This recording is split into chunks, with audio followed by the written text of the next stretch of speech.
Baik, bismillah. Assalamualaikum warahmatullahi wabarakatuh. Perkenalkan nama saya Andrianto dengan NIM R1C1 2176. Jadi di sini saya akan menjelaskan tugas geologi batuan karbonat.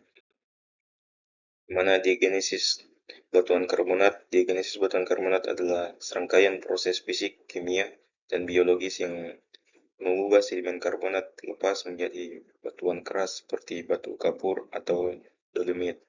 Proses utama meliputi penampakan atau kompaksi yang mempengaruhi ruang antar butir, sementasi dengan proses presipitasi mineral seperti kalsit atau dolomit yang mengisi pori-pori, rekrutivitas mineral yang tidak stabil seperti aragonit menjadi kalsit yang lebih stabil seperti larutan atau yang disebut dilosolusi yang dapat menciptakan atau memperluas pori.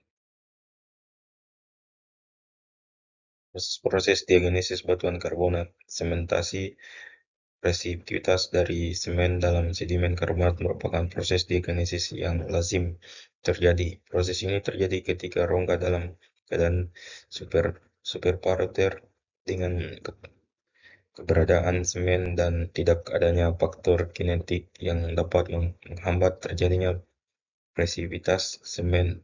Organic high calcite, long kalsit, dan dolomit merupakan beberapa jenis semen yang sering terbentuk pada batu gamping.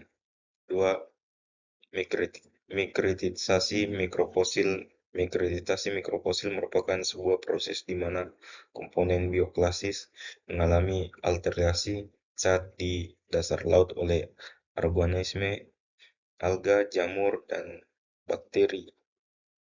Mikrit alveolation terbentuk akibat adanya aktivitas organisme yang mengembor di sekitar tepi komponen bioplastik pada pori itu terisi oleh sedimen halus atau sedimen. Kedua, neomorfisme terdiri dari dua proses utama yaitu reclamation dan rextalisation. Paul 1965 dalam Reclamation merupakan proses perubahan ukuran mineral tanpa disertai dengan penggantian mineral pada saat kehadiran air di antara proses dissolution, repletion. Larutan sedimen karbonat, semen, dan batuan karbonat mungkin akan mengalami suatu proses yang baik dalam skala kecil maupun besar. Larutan ini terjadi ketika pori dari batuan karbonat mengalami keadaan understatur atau dengan kehadiran mineral karbonat. Kemudian pada gambar ini adalah proses bagaimana terbentuknya, yaitu yang pertama solid limestone, kemudian terlarut menjadi westone, uplandstone, dan juga marine real terkumpul di mechanical compression suspension certification shaft.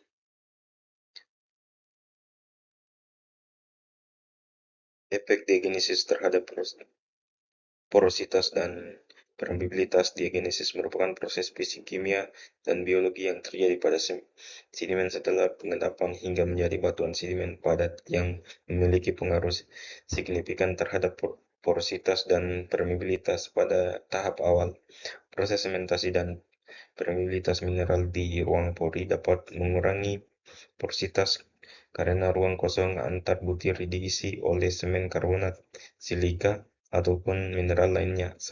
Kompaksi mekanis akibat tekanan beberapa sedimen juga menyebabkan penurunan volume pori karena butiran saling mendekat dan susunan menjadi lebih rapat. Namun proses pelarutan dapat meningkatkan kembali porositas dengan membentuk pori-pori sekunder atau rongga baru.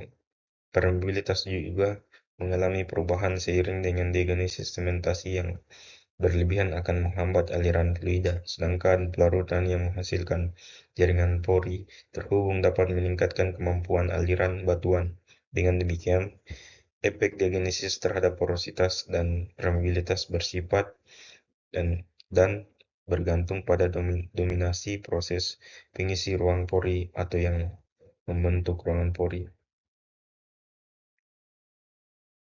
Pada gambar ini menjelaskan bagaimana simbol-simbol tiap batuan, yang mana yang pertama di bagian A yaitu quartz, terus yang berwarna abu-abu yaitu rocky fragment, terus yang berbentuk hampir membulat itu feldspar,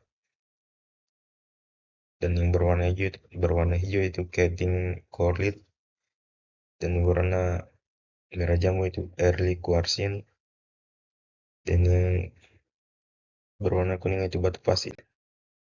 Ini saja penjelasan dari saya. Saya kira dengan ucapan bila ikut. Assalamualaikum warahmatullahi wabarakatuh.